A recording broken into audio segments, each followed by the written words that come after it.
നിങ്ങളൊരു സീറോ ആണെന്ന് തോന്നുന്നുണ്ടോ? ഒട്ടുമിക്ക ആൾക്കാരും സീറോയിൽ നിന്നാണ് തുടങ്ങിയതെന്ന് നിങ്ങൾക്ക് മനസ്സിലാക്കാൻ പറ്റത്തില്ലേ?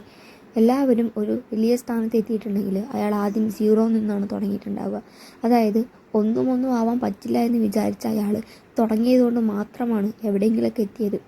നിങ്ങൾ അതേപോലെ ഒന്ന് തുടങ്ങാൻ വേണ്ടി, അല്ലെങ്കിൽ നിങ്ങളുടെ ഫസ്റ്റ് സ്റ്റെപ്പ് എടുത്ത് വെക്കാൻ വേണ്ടി റെഡി ആവുകയാണ് വേണ്ടത്. കുറേയേറെ പ്രശ്നങ്ങൾ നമുക്ക് മുന്നിൽ വരും.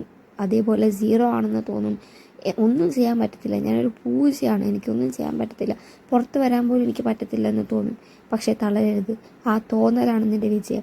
നിനക്കത് തോന്നുമ്പോൾ നീ എന്ത് ചെയ്യണം? നീ ചെയ്യേണ്ട കാര്യങ്ങൾ ഓരോന്നോരോന്നായിട്ട് ചെയ്യാൻ തുടങ്ങുക എന്നുള്ളതാണ് നമുക്ക് ചെയ്യാൻ പറ്റുന്ന ഏറ്റവും വലിയ കാര്യം.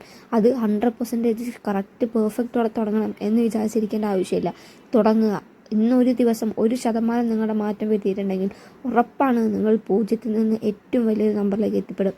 അതായത് ജീവിതം തന്നെ നിങ്ങളുടെ സക്സസ്സിലേക്ക് എത്തിപ്പെടാനുള്ള ഏറ്റവും വലിയ കാര്യം നിങ്ങൾ തുടങ്ങുക എന്നുള്ളതാണ്. ഒരു ദിവസം നിങ്ങളുടെ 1% നിങ്ങൾ മെച്ചപ്പെടുത്താൻ നോക്കുക. ആ 1% പിന്നീട് 100%-ലെത്തി നിൽക്കും. നിങ്ങൾക്കൊന്നും ചെയ്യാൻ പറ്റത്തില്ല, അല്ലെങ്കിൽ 4 ആൾക്കാരുടെ മുന്നിൽ നിങ്ങൾ വെറും സീറോ ആണ്, ഒന്നും എന്നെക്കൊണ്ട് പറ്റണില്ല, എല്ലാവരും ചെയ്തു പോകുന്നു എന്ന് നിങ്ങൾക്ക് തോന്നുന്നുണ്ടെങ്കിൽ ബാക്കി എല്ലാവരും 0-ൽ നിന്നാണ് തുടങ്ങിയതെന്ന് നിങ്ങൾ മനസ്സിലാക്കുക. ആ 0-മാണ് 1, 2, 3, 4 എന്ന് പറഞ്ഞ് അവർ 100-ലെത്തിച്ചത്. ആ 0-ൽ നിന്ന് നിങ്ങളും തുടങ്ങാൻ വേണ്ടി നോക്കണം. ഇന്ന് ഈ വീഡിയോ നിങ്ങളുടെ 100% മാറ്റില്ലെങ്കിലും 1% മാറ്റാൻ സാധ്യതയുണ്ട്. ആ 1%മാണ് നിങ്ങളെ ഏറ്റവും മുന്നോട്ട് നയിക്കുന്നത്. ആ 1% മാറ്റം നിങ്ങൾ ചെറിയ മാറ്റമായിരിക്കും, നിങ്ങൾക്ക് അറിയാൻ പോലുമില്ല എന്താണ് ഇത് എന്നുള്ളത്. പക്ഷേ ആ മാറ്റം നിങ്ങളെ മുന്നോട്ട് ഒരുപാട് നയിക്കാൻ സാധ്യതയുണ്ട്. സോ വീഡിയോ ഇഷ്ടപ്പെട്ടാൽ സബ്സ്ക്രൈബ് ചെയ്യുക. ഇനിയും മുന്നോട്ട് തന്നെ നല്ലപോലെ പോകാൻ വേണ്ടി സാധിക്കട്ടെ.